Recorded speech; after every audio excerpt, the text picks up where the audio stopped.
Hi friends, welcome to cooking Sparta.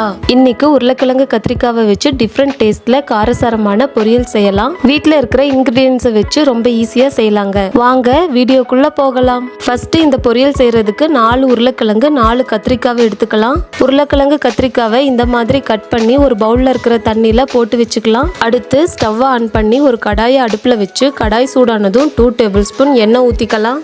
எண்ணெய் சூடானதும் 1 teaspoon கடுகு சேர்த்துக்கலாம். கடுகு பொரிஞ்சதும் பொடி பொடியா கட் பண்ணி வச்சிருக்கிற ஒரு பெரிய வெங்காயத்தை ஆட் பண்ணிக்கலாம். இதோட கொஞ்சம் கருவேப்பிலை சேர்த்துக்கலாம். அடுத்து 2 வரமிளகாவை 4 கட் பண்ணி சேர்த்துக்கலாம்.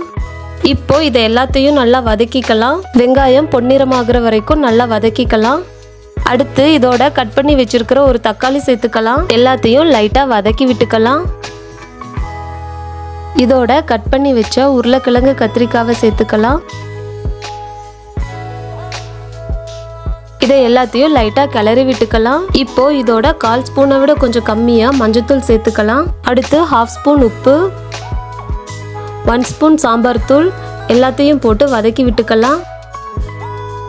இதை வதக்குனதுக்கு அப்புறமா 1/4 ஸ்பூனை விட கம்மியா மிளகாத்தூள் ஆட் பண்ணிக்கலாம். ஏன்னா நம்ம ஆல்ரெடி 2 வரமிளகாய் சாம்பார் தூள் எல்லாமே ஆட் பண்ணியிருக்கோம், அதனால காரமா இருக்கும். அதனால மிளகாத்தூளை கொஞ்சம் கம்மியா சேர்த்துக்கலாம். இதை நல்லா மிக்ஸ் பண்ணி விட்டுக்கலாம். காய் வேகிறதுக்கு 1 டம்ளர் தண்ணி ஊற்றி மூடி வச்சு அடுப்பை மீடியம் ஃப்ளேம்ல வச்சு 10 மினிட்ஸ் வேக வைக்கலாம். நடுவுல மூடியை தூக்கிட்டு கிளறி விட்டுக்கலாம், இல்லாட்டி காய் அடி பிடிச்சிடுங்க.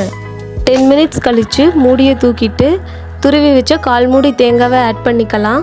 எல்லாத்தையும் நல்லா மிக்ஸ் பண்ணி விட்டுக்கலாம்.